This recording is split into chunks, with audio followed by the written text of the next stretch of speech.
8ರಿಂದ 11 ತಿಂಗಳ ವಯಸ್ಸಿನ ಶಿಶುಗಳಿಗೆ ಸಸ್ಯಾಹಾರಿ ಪಾಕವಿಧಾನಗಳ ಸ್ಪೋಕನ್ ಟ್ಯುಟೋರಿಯಲ್ಗೆ ಸುಸ್ವಾಗತ. ಈ ಟ್ಯುಟೋರಿಯಲ್ನಲ್ಲಿ ನಾವು ಕೆಲವು ಪೌಷ್ಟಿಕ ಸಸ್ಯಾಹಾರಿ ಪಾಕವಿಧಾನಗಳನ್ನು ತಯಾರಿಸಲು ಕಲಿಯುತ್ತೇವೆ. 8ರಿಂದ 11 ತಿಂಗಳುಗಳ ಅವಧಿಯಲ್ಲಿ ಮಗುವಿಗೆ ದಿನಕ್ಕೆ 670 ಕ್ಯಾಲೋರಿಗಳ ಶಕ್ತಿಯ ಅಗತ್ಯವಿರುತ್ತದೆ. ಈ ಶಕ್ತಿಯನ್ನು ಪೂರಕ ಆಹಾರದಿಂದ ಒದಗಿಸಲಾಗುತ್ತದೆ. ಮಗುವಿಗೆ 6 ತಿಂಗಳ ವಯಸ್ಸನ್ನು ಪೂರ್ಣಗೊಳಿಸಿದ ನಂತರ ಪೂರಕ ಆಹಾರವನ್ನು ಪ್ರಾರಂಭಿಸಬೇಕು. ಪೂರಕ ಆಹಾರದ ಜೊತೆಗೆ ಶಿಶುಗಳಿಗೆ 2 ವರ್ಷ ವಯಸ್ಸಿನವರೆಗೆ ಎದೆಹಾಲು ನೀಡಬೇಕು.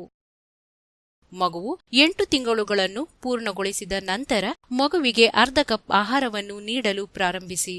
ಅರ್ಧ ಕಪ್ ಸುಮಾರು 125 ಮಿಲಿಲೀಟರ್ ಅಥವಾ 8 ಟೇಬಲ್ ಸ್ಪೂನ್ ಆಹಾರ. ದಿನಕ್ಕೆ 4 ಬಾರಿ ಅವಳಿಗೆ ಅರ್ಧ ಕಪ್ ಆಹಾರವನ್ನು ನೀಡಿ. ಈ ವಯಸ್ಸಿನಲ್ಲಿ ನಾವು ಶಿಶುಗಳಿಗೆ ಫಿಂಗರ್ ಫುಡ್ ನೀಡಲು ಪ್ರಾರಂಭಿಸಬಹುದು. ಫಿಂಗರ್ ಫುಡ್ಗಳು ಶಿಶುಗಳು ತಮ್ಮ ಕೈಗಳನ್ನು ಬಳಸಿ ತಿನ್ನಬಹುದಾದ ಆಹಾರಗಳಾಗಿವೆ. ಮೃದುವಾಗಿ ಬೇಯಿಸಿದ ಕತ್ತರಿಸಿದ ತರಕಾರಿಗಳು ಮತ್ತು ಹಣ್ಣುಗಳು ಕೆಲವು ಉದಾಹರಣೆಗಳಾಗಿವೆ. ಪ್ಯಾನ್ಕೇಕ್ ತುಂಡುಗಳು, ಲಿಂಟಲ್ ಕೇಕ್, ಇಡ್ಲಿ ಮತ್ತು ತರಕಾರಿ ಕಟ್ಲೆಟ್ಗಳು ಇತರ ಉದಾಹರಣೆಗಳಾಗಿವೆ. ಮಗುವಿನ ಯಾವುದೇ ಆಹಾರದಲ್ಲಿ ಉಪ್ಪನ್ನು ಸೇರಿಸಬೇಡಿ. ಮಗುವಿಗೆ 2 ವರ್ಷಗಳಾಗುವವರೆಗೆ ಸಕ್ಕರೆ ಮತ್ತು ಬೆಲ್ಲವನ್ನು ಸೇರಿಸಬಾರದು. ಫಿಂಗರ್ ಫುಡ್ಗಳು ಗಟ್ಟಿಯಾಗಿರಬಾರದು ಎಂದು ತಾಯಿ ಅಥವಾ ಆರೈಕೆದಾರರು ಖಚಿತಪಡಿಸಿಕೊಳ್ಳಬೇಕು. ಉದಾಹರಣೆಗೆ, ಕ್ಯಾರೆಟ್ ಅನ್ನು ಫಿಂಗರ್ ಫುಡ್ ಆಗಿ ನೀಡಬೇಡಿ. ಗಟ್ಟಿಯಾದ ಫಿಂಗರ್ ಫುಡ್ಗಳು ಮಗುವನ್ನು ಉಸಿರುಗಟ್ಟಿಸಬಹುದು. ಈಗ ನಾವು ಸಸ್ಯಾಹಾರಿ ಪಾಕವಿಧಾನಗಳನ್ನು ತಯಾರಿಸಲು ಪ್ರಾರಂಭಿಸುತ್ತೇವೆ. ನಮ್ಮ ಮೊದಲ ಪಾಕವಿಧಾನವೆಂದರೆ ಕೆಂಪು ಮಸೂರದ ಕರಿಯಲ್ಲಿ ಹುಲ್ಲುಜೋಳದ ಢೋಕ್ಲಿ. ಈ ಪಾಕವಿಧಾನವನ್ನು ತಯಾರಿಸಲು ನಮಗೆ ಇವುಗಳ ಅಗತ್ಯವಿದೆ: 15 ಗ್ರಾಂ ಅಥವಾ 1 ಚಮಚ ಮಾಲ್ಟೆಡ್ ಹುಲ್ಲುಜೋಳದ ಪುಡಿ, 15 ಗ್ರಾಂ ಅಥವಾ 1 ಟೇಬಲ್ ಸ್ಪೂನ್ ಕುಕ್ಕರ್ನಲ್ಲಿ ಬೇಯಿಸಿದ ಮೊಳಕೆಯೊಡೆದ ಕೆಂಪು ಮಸೂರ, ಅರ್ಧ ಕಪ್ ಸಣ್ಣದಾಗಿ ಕೊಚ್ಚಿದ ಟೊಮ್ಯಾಟೊ, 25 ಗ್ರಾಂ ಅಥವಾ ಅರ್ಧ ಕಪ್ ಸಣ್ಣದಾಗಿ ಕೊಚ್ಚಿದ ಮತ್ತು ಆವಿಯಲ್ಲಿ ಬೇಯಿಸಿದ ಕುಂಬಳಕಾಯಿ. ನಿಮಗೆ ಇವು ಸಹ ಅಗತ್ಯವಿರುತ್ತದೆ.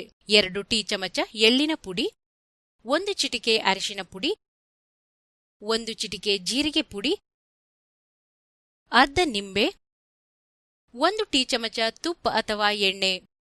ನಾನು ಮೊದಲು ಮಾಲ್ಟಿಂಗ್ ವಿಧಾನವನ್ನು ವಿವರಿಸುತ್ತೇನೆ. ಹುಲ್ಲುಜೋಳವನ್ನು ತೊಳೆದು 8ರಿಂದ 9 ಗಂಟೆಗಳ ಕಾಲ ನೀರಿನಲ್ಲಿ ನೆನೆಸಿಡಿ. ನಂತರ ಅದನ್ನು ಸ್ಟೇನರ್ನಲ್ಲಿ ಹಾಕಿ ಮತ್ತು ನೀರಿನಿಂದ ಚೆನ್ನಾಗಿ ತೊಳೆಯಿರಿ. ಎಲ್ಲಾ ನೀರು ಬರಿದಾಗಲು ಬಿಡಿ ಮತ್ತು ನಂತರ ಅದನ್ನು ಸ್ವಚ್ಛವಾದ ಹತ್ತಿ ಬಟ್ಟೆಯಲ್ಲಿ ಕಟ್ಟಿಕೊಳ್ಳಿ. ಅದು ಮೊಳಕೆಯೊಡೆಯುವವರೆಗೆ ಅದನ್ನು ಪಕ್ಕಕ್ಕೆ ಇರಿಸಿ. ಈ ಸಂಪೂರ್ಣ ವಿಧಾನವನ್ನು ಮೊಳಕೆಯೊಡೆಯುವಿಕೆ ಎಂದು ಕರೆಯಲಾಗುತ್ತದೆ. ವಿಭಿನ್ನ ಪದಾರ್ಥಗಳು ಮೊಳಕೆಯೊಡೆಯಲು ವಿಭಿನ್ನ ಸಮಯ ತೆಗೆದುಕೊಳ್ಳುತ್ತದೆ ಎಂಬುದನ್ನು ಗಮನಿಸಿ. ಈ ಮೊಳಕೆಯೊಡೆದ ಹುಲ್ಲುಜೋಳವನ್ನು ಸೂರ್ಯನ ಬೆಳಕಿನಲ್ಲಿ ಬಟ್ಟೆಯಿಂದ ಮುಚ್ಚಿ 1 ದಿನ ಅಥವಾ 2 ದಿನಗಳವರೆಗೆ ಒಣಗಿಸಿ. ನಂತರ ಅದನ್ನು 8ರಿಂದ 10 ನಿಮಿಷಗಳ ಕಾಲ ಕಡಿಮೆ ಉರಿಯಲ್ಲಿ ಹುರಿದು ನಂತರ ತಣ್ಣಗಾಗಲು ಬಿಡಿ. ನಂತರ ಅದನ್ನು ರುಬ್ಬಿ ಪುಡಿ ಮಾಡಿ. ಈ ಸಂಪೂರ್ಣ ಪ್ರಕ್ರಿಯೆಯನ್ನು ಮಾಲ್ಟಿಂಗ್ ಎಂದು ಕರೆಯಲಾಗುತ್ತದೆ. ಇದರೊಂದಿಗೆ ಮಾಲ್ಟೆಡ್ ಹುಲ್ಲುಜೋಳದ ಪುಡಿ ಸಿದ್ಧವಾಗಿದೆ. ನಾವು ಈಗ ಢೋಕ್ಲಿ ಮಾಡಲು ಪ್ರಾರಂಭಿಸುತ್ತೇವೆ. ಮಾಲ್ಟ್ ಮಾಡಿದ ಹುಲ್ಲುಜೋಳದ ಪುಡಿಯನ್ನು ಒಂದು ಬಟ್ಟಲಿನಲ್ಲಿ ತೆಗೆದುಕೊಳ್ಳಿ. ಎಳ್ಳು ಮತ್ತು ಜೀರಿಗೆ ಪುಡಿಯನ್ನು ಕೂಡ ಸೇರಿಸಿ. ಇದನ್ನು ಚೆನ್ನಾಗಿ ಮಿಶ್ರಣ ಮಾಡಿ. ಅದರಲ್ಲಿ 1/4 ಟೀ ಚಮಚ ತುಪ್ಪ ಅಥವಾ ಎಣ್ಣೆಯನ್ನು ಸೇರಿಸಿ. ಹಿಟ್ಟನ್ನು ಗಟ್ಟಿಯಾಗಿಸಲು ಮರೆಯದಿರಿ. ಒಂದು ಸಮಯದಲ್ಲಿ ಸ್ವಲ್ಪ ನೀರು ಸೇರಿಸುವ ಮೂಲಕ ಹಿಟ್ಟನ್ನು ಬೆರೆಸಲು ಪ್ರಾರಂಭಿಸಿ. ನೀರಿಗೆ ಬದಲಾಗಿ ನೀವು ಎದೆಹಾಲು ಅಥವಾ ತೆಂಗಿನ ಹಾಲನ್ನು ಕೂಡ ಸೇರಿಸಬಹುದು. ಅದನ್ನು 15 ನಿಮಿಷಗಳ ಕಾಲ ಪಕ್ಕಕ್ಕೆ ಇರಿಸಿ. ಈಗ ಹಿಟ್ಟಿನ ಚೆಂಡನ್ನು ಮಾಡಿ ಹುಡಿ ಹಾಕಿದ ಒರೆಮಣೆ ಮೇಲೆ ಇರಿಸಿ ಮತ್ತು ಅದನ್ನು ವೃತ್ತಾಕಾರದ ಬಿಲ್ಲೆಯಾಗಿ ಸುತ್ತಿಕೊಳ್ಳಿ. ಇದನ್ನು ಚಾಕುವಿನಿಂದ ವಜ್ರದ ಆಕಾರದ ತುಂಡುಗಳಾಗಿ ಕತ್ತರಿಸಿ. ನಂತರದ ಬಳಕೆಗಾಗಿ ಅವುಗಳನ್ನು ಪಕ್ಕಕ್ಕೆ ಇರಿಸಿ. ಈಗ ಒಂದು ಪಾತ್ರೆಯಲ್ಲಿ 1/4 ಚಮಚ ತುಪ್ಪವನ್ನು ಬಿಸಿ ಮಾಡಿ ಕತ್ತರಿಸಿದ ಟೊಮ್ಯಾಟೊ ಸೇರಿಸಿ ಮತ್ತು 2ರಿಂದ 3 ನಿಮಿಷಗಳ ಕಾಲ ಅದನ್ನು ಹುರಿಯಿರಿ. ಅದಕ್ಕೆ ಅರಿಶಿನ ಪುಡಿ ಮತ್ತು ಕುಕ್ಕರ್ನಲ್ಲಿ ಬೇಯಿಸಿದ ಮೊಳಕೆಯೊಡೆದ ಕೆಂಪು ಮಸೂರ ಸೇರಿಸಿ. ಇದನ್ನು ಚೆನ್ನಾಗಿ ಮಿಶ್ರಣ ಮಾಡಿ. ಇದನ್ನು ಕುದಿಸಿ ಮತ್ತು ಡೈಮಂಡ್ ಆಕಾರದ ಕಟ್ ಪೀಸುಗಳನ್ನು ಒಂದೊಂದಾಗಿ ಸೇರಿಸಿ. ಎಲ್ಲವನ್ನು ಮತ್ತೆ ಚೆನ್ನಾಗಿ ಮಿಶ್ರಣ ಮಾಡಿ. ಈ ಮಿಶ್ರಣವನ್ನು 5ರಿಂದ 7 ನಿಮಿಷ ಬೇಯಿಸಿ. ಹುಲ್ಲು ಜೋಳದ ಕರಿಯೊಂದಿಗೆ ಕೆಂಪು ಮಸೂರದ ದೋಕ್ಲಿ ಸಿದ್ಧವಾಗಿದೆ. ಕರಿಬೇವಿನಲ್ಲಿ ಅರ್ಧ ನಿಂಬೆಹಣ್ಣನ್ನು ಹಿಂಡಿ ಮತ್ತು ಬಡಿಸಿ. ನಮ್ಮ ಮುಂದಿನ ಪಾಕವಿಧಾನ ಆವಿಯಲ್ಲಿ ಬೇಯಿಸಿದ ಹುರುಳಿ ಕೇಕ್ ಆಗಿದೆ. ಅಗತ್ಯವಿರುವ ಪದಾರ್ಥಗಳು: 15 ಗ್ರಾಂ ಅಥವಾ 1 ಚಮಚ ಮೊಳಕೆಯೊಡೆದ ಹುರುಳಿ, 15 ಗ್ರಾಂ ಅಥವಾ 1 ಚಮಚ ಕಡಲೆ ಹಿಟ್ಟು, 1 ಚಿಟಿಕೆ ಅರಿಶಿನ ಪುಡಿ. ನಿಮಗೆ ಇವೂ ಸಹ ಅಗತ್ಯವಿರುತ್ತದೆ. 50 ಗ್ರಾಂ ಅಥವಾ ಅರ್ಧ ಕಪ್ ಮೊಸರು, ಅರ್ಧ ಕತ್ತರಿಸಿದ ಟೊಮ್ಯಾಟೊ, 2 ಹಿಡಿ ಕೊತ್ತಂಬರಿ ಸೊಪ್ಪು. ನಾವು ಪ್ರಾರಂಭಿಸುವ ಮೊದಲು ದಯವಿಟ್ಟು ಹುರುಳಿ ಬೀಜವನ್ನು ಮೊಳಕೆಯೊಡೆಯಿಸಿರಿ. ಈ ಟ್ಯುಟೋರಿಯಲ್ನಲ್ಲಿ ಹಿಂದೆ ವಿವರಿಸಿದಂತೆ ಅದೇ ವಿಧಾನವನ್ನು ಅನುಸರಿಸಿ. ವಿಧಾನ: ಗ್ರೈಂಡರ್ನಲ್ಲಿ ಸ್ವಲ್ಪ ನೀರು ಸೇರಿಸಿ ಹುರುಳಿ ಬೀಜದ ತೆಳ್ಳನೆಯ ಪೇಸ್ಟ್ ಮಾಡಿ. ಇದನ್ನು ಬೌಲ್ಗೆ ವರ್ಗಾಯಿಸಿ. ಇದಕ್ಕೆ ಕಡಲೆ ಹಿಟ್ಟು, ಮೊಸರು ಮತ್ತು ಅರಿಶಿನ ಪುಡಿ ಸೇರಿಸಿ. ನಂತರದ ಬಳಕೆಗಾಗಿ ಅರ್ಧ ಕಪ್ನಿಂದ 1 ಟೀ ಚಮಚ ಮೊಸರು ಹಾಗೆ ಬಿಡಿ. ಚೆನ್ನಾಗಿ ಮಿಶ್ರಣ ಮಾಡಿ ಮತ್ತು ಅಗತ್ಯವಿದ್ದರೆ ನೀರು ಸೇರಿಸಿ. ಈ ಹಿಟ್ಟನ್ನು ಹುದುಗಿಸಲು ಬೆಚ್ಚಗಿನ ಸ್ಥಳದಲ್ಲಿ 5 ರಿಂದ 7 ಗಂಟೆಗಳ ಕಾಲ ಪಕ್ಕಕ್ಕೆ ಇರಿಸಿ. ಹಿಟ್ಟು ಹುದುಗಿದ ನಂತರ ಸ್ವಲ್ಪ ತುಪ್ಪದಿಂದ ತಟ್ಟೆಯನ್ನು ನಯ ಮಾಡಿ. ತಟ್ಟೆಯಲ್ಲಿ ಹಿಟ್ಟನ್ನು ಸುರಿಯಿರಿ. ಮಧ್ಯಮ ಉರಿಯಲ್ಲಿ 25 ರಿಂದ 30 ನಿಮಿಷಗಳ ಕಾಲ ಅದನ್ನು ಸ್ಟೀಮ್ ಮಾಡಿ. ಚಾಕುವಿನಿಂದ ಅದನ್ನು ಬೆಂದಿದೆಯೇ ಎಂದು ಪರಿಶೀಲಿಸಿ. ಚಾಕು ಅದರ ಮೇಲೆ ಹಿಟ್ಟನ್ನು ಹೊಂದಿದ್ದರೆ ನೀವು ಇನ್ನೂ ಸ್ವಲ್ಪ ಸಮಯದವರೆಗೆ ಉಗಿ ಮಾಡಬೇಕಾಗುತ್ತದೆ. ಅದು ಸ್ವಚ್ಛವಾಗಿ ಹೊರಬಂದರೆ ಹುರುಳಿ ಕೇಕ್ ಸಿದ್ಧವಾಗಿದೆ. ತಣ್ಣಗಾಗಲು ಇದನ್ನು ಪಕ್ಕಕ್ಕೆ ಇರಿಸಿ. ಅದನ್ನು ಸಣ್ಣ ತುಂಡುಗಳಾಗಿ ಕತ್ತರಿಸಿ ತಟ್ಟೆಗೆ ವರ್ಗಾಯಿಸಿ. ಅವುಗಳನ್ನು ಪಕ್ಕಕ್ಕೆ ಇರಿಸಿ ಮತ್ತು ಚಟ್ನಿ ಮಾಡಲು ಪ್ರಾರಂಭಿಸಿ. ಟೊಮೆಟೊ ಚಟ್ನಿ ಮಾಡುವುದು ಹೇಗೆ ಎಂದು ಈಗ ನಾನು ನಿಮಗೆ ತೋರಿಸುತ್ತೇನೆ. 1 ಕತ್ತರಿಸಿದ ಟೊಮ್ಯಾಟೊ, 2 ಹಿಡಿ ತೊಳೆದ ಕೊತ್ತಂಬರಿ ಸೊಪ್ಪನ್ನು ಗ್ರೈಂಡರ್ಗೆ ಹಾಕಿ. ನಂತರ 1 ಟೀ ಚಮಚ ಮೊಸರು ಸೇರಿಸಿ ಮತ್ತು ನಯವಾದ ಪೇಸ್ಟ್ ಮಾಡಲು ರುಬ್ಬಿ. ಇದನ್ನು ಬೌಲ್ಗೆ ವರ್ಗಾಯಿಸಿ. ಈ ಚಟ್ನಿಯನ್ನು ಹುರುಳಿ ಕೇಕ್ ಜೊತೆಗೆ ಬಡಿಸಿ. ನೀವು ಕೇಕ್ ಅನ್ನು ಮ್ಯಾಶ್ ಮಾಡಬಹುದು ಅಥವಾ ಟೊಮೆಟೊ ಚಟ್ನಿಯಲ್ಲಿ ಅದ್ದಬಹುದು ಮತ್ತು ಅದನ್ನು ಶಿಶುಗಳಿಗೆ ತಿನ್ನಿಸಿ. ನಮ್ಮ ಮುಂದಿನ ಪಾಕವಿಧಾನ ಅಮರಂಥ್ ಹಸಿರು ಕಡಲೆ ಪ್ಯಾನ್ಕೇಕ್ ಆಗಿದೆ. ಇದಕ್ಕಾಗಿ ನಿಮಗೆ ಇವುಗಳ ಅಗತ್ಯವಿದೆ: 15 ಗ್ರಾಂ ಅಥವಾ 2 ಟೇಬಲ್ ಸ್ಪೂನ್ ಮಾಲ್ಟೆಡ್ ಅಮರಂಥ್ ಪುಡಿ.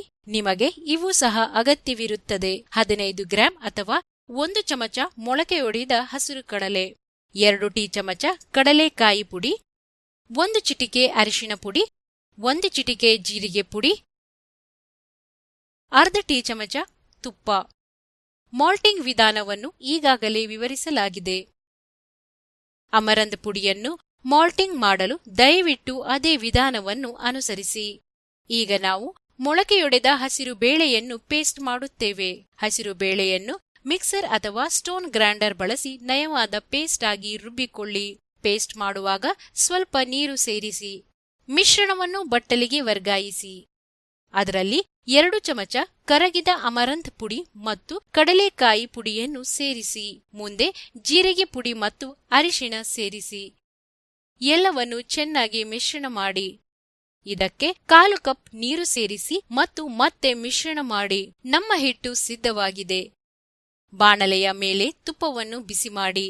ಚಮಚವನ್ನು ಬಳಸಿ ವೃತ್ತಾಕಾರದಲ್ಲಿ ಹಿಟ್ಟನ್ನು ಪ್ಯಾನ್ ಮೇಲೆ ಸುರಿಯಿರಿ. ಪ್ಯಾನ್ ಅನ್ನು ಒಂದು ಮುಚ್ಚಳದಿಂದ ಮುಚ್ಚಿ ಮತ್ತು 2 ಬದಿಯನ್ನು ಬೇಯುವವರೆಗೆ ಬೇಯಿಸಿ. ಇದು ಬೇಯಲು 4 ರಿಂದ 7 ನಿಮಿಷಗಳನ್ನು ತೆಗೆದುಕೊಳ್ಳುತ್ತದೆ. ಅಮರಂಥ್ ಹಸಿರು ಕಡಲೆ ಪ್ಯಾನ್ಕೇಕ್ ಸಿದ್ಧವಾಗಿದೆ. ತಣ್ಣಗಾದ ನಂತರ ನೀವು ಮಗುವಿಗೆ ಮೊಸರಿನೊಂದಿಗೆ ಪ್ಯಾನ್ಕೇಕ್ ಅನ್ನು ನೀಡಬಹುದು. ನಮ್ಮ ಮುಂದಿನ ಪಾಕವಿಧಾನ ಮೊಸರು ಮತ್ತು ತರಕಾರಿಗಳೊಂದಿಗೆ ಸಣ್ಣ ರಾಗಿ. ಈ ಪಾಕವಿಧಾನವನ್ನು ತಯಾರಿಸಲು ನಮಗೆ ಇವುಗಳ ಅಗತ್ಯವಿದೆ: 15 ಗ್ರಾಂ ಅಥವಾ 1 ಚಮಚ ಸಣ್ಣ ರಾಗಿ, 15 ಗ್ರಾಂ ಅಥವಾ 1 ಚಮಚ ಮೊಳಕೆಯೊಡೆದ ಹಳದಿ ಬಟಾಣಿ. ಈ ಟ್ಯುಟೋರಿಯಲ್ನಲ್ಲಿ ಮೊಳಕೆಯೊಡೆಯುವುದನ್ನು ಮೊದಲೇ ವಿವರಿಸಲಾಗಿದೆ. ದಯವಿಟ್ಟು ಅದೇ ವಿಧಾನವನ್ನು ಅನುಸರಿಸಿ. ನಿಮಗೆ ಇವೂ ಸಹ ಅಗತ್ಯವಿರುತ್ತದೆ: 50 ಗ್ರಾಂ ಅಥವಾ ಅರ್ಧ ಕಪ್ ಮೊಸರು, ಅರ್ಧ ಸಣ್ಣದಾಗಿ ಕೊಚ್ಚಿದ ಟೊಮ್ಯಾಟೊ, 6 ರಿಂದ 8 ಹೂಕೋಸು ಹೂಗಳು, 2 ಹಿಡಿ ನುಗ್ಗೆ ಎಲೆಗಳು, 1/4 ಟೀ ಚಮಚ ಅರಿಶಿನ ಪುಡಿ, ಅರ್ಧ ಟೀ ಚಮಚ ತುಪ್ಪ. ಈ ಪಾಕವಿಧಾನವನ್ನು ಮಾಡುವ ಮೊದಲು ಸಣ್ಣ ರಾಗಿಯನ್ನು ತೊಳೆದು 8 ಗಂಟೆಗಳ ಕಾಲ ನೆನೆಸಿಡಿ. ನಾನು ಈಗ ಕಾರ್ಯವಿಧಾನವನ್ನು ಹೇಳುತ್ತೇನೆ. ಒಂದು ಪಾತ್ರೆಯಲ್ಲಿ ತುಪ್ಪವನ್ನು ಬಿಸಿ ಮಾಡಿ, ಕತ್ತರಿಸಿದ ಟೊಮ್ಯಾಟೊ ಸೇರಿಸಿ ಮತ್ತು ಕಡಿಮೆ ಉರಿಯಲ್ಲಿ 5 ರಿಂದ 7 ನಿಮಿಷಗಳ ಕಾಲ ಹುರಿಯಿರಿ ಮತ್ತು ಅರಿಶಿಣ ಪುಡಿ ಸೇರಿಸಿ. ಮೊಳಕೆಯೊಡೆದ ಹಳದಿ ಬಟಾಣೆ, ನುಗ್ಗೆ ಎಲೆಗಳು, ಹೂಕೋಸು ಮತ್ತು ಮೊಸರು ಸೇರಿಸಿ ಚೆನ್ನಾಗಿ ಬೆರೆಸಿ. ಇದನ್ನು ಸ್ವಲ್ಪ ಸಮಯ ಬೇಯಿಸಿ. ನಂತರ ಸಣ್ಣ ರಾಗಿ ಮತ್ತು ನೀರು ಸೇರಿಸಿ ಮತ್ತೆ ಮಿಶ್ರಣ ಮಾಡಿ. ಸಣ್ಣ ರಾಗಿ, ಬಟಾಣಿ ಮತ್ತು ಹೂಕೋಸು ಬೇಯುವವರೆಗೆ ಮಧ್ಯಮ ಉರಿಯಲ್ಲಿ ಇದನ್ನು ಬೇಯಿಸಿ. ಇದನ್ನು ಬೌಲ್ಗೆ ವರ್ಗಾಯಿಸಿ. ಮೊಸರು ಮತ್ತು ತರಕಾರಿಗಳೊಂದಿಗೆ ಸಣ್ಣ ರಾಗಿ ಸಿದ್ಧವಾಗಿದೆ. ಮಗುವಿನ ಆಹಾರವನ್ನು ತಯಾರಿಸುವಾಗ ಸ್ಥಳೀಯವಾಗಿ ಲಭ್ಯವಿರುವ ಪದಾರ್ಥಗಳನ್ನು ಬಳಸಲು ಮರೆಯದಿರಿ. ಈ ಎಲ್ಲ ಪಾಕವಿಧಾನಗಳು ಪ್ರೋಟೀನ್ನಲ್ಲಿ ಮತ್ತು ಒಮೆಗಾ 3 ಫ್ಯಾಟಿ ಆಸಿಡ್ಸ್ನಲ್ಲಿ ಸಮೃದ್ಧವಾಗಿವೆ. ಅವು ವಿಟಮಿನ್ ಡಿ, ವಿಟಮಿನ್ ಎ ಮತ್ತು ಬಿ ಕಾಂಪ್ಲೆಕ್ಸ್ಗಳಲ್ಲಿ ಸಮೃದ್ಧವಾಗಿವೆ. ಅವು ಕ್ಯಾಲ್ಸಿಯಂನಲ್ಲಿ, ಮ್ಯಾಗ್ನೇಷಿಯಂ, ಪೊಟ್ಯಾಷಿಯಂ, ಸಲ್ಫರ್, ಐರನ್ ಮತ್ತು ಜಿಂಕ್ಗಳಲ್ಲಿ ಸಮೃದ್ಧವಾಗಿವೆ. ಉತ್ತಮ ಆರೋಗ್ಯಕ್ಕಾಗಿ ನಿಮ್ಮ ಮಗುವಿನ ಆಹಾರದಲ್ಲಿ ಪ್ರತಿದಿನ ಈ ಪಾಕವಿಧಾನಗಳನ್ನು ಸೇರಿಸಿ. ಪಾಠದ ಕೊನೆಗೆ ಬಂದಿದ್ದೇವೆ. ಅನುವಾದ ಮತ್ತು ಧ್ವನಿ ಶ್ರೀಮತಿ ನಯನಾ ಭಟ್. ಧನ್ಯವಾದಗಳು.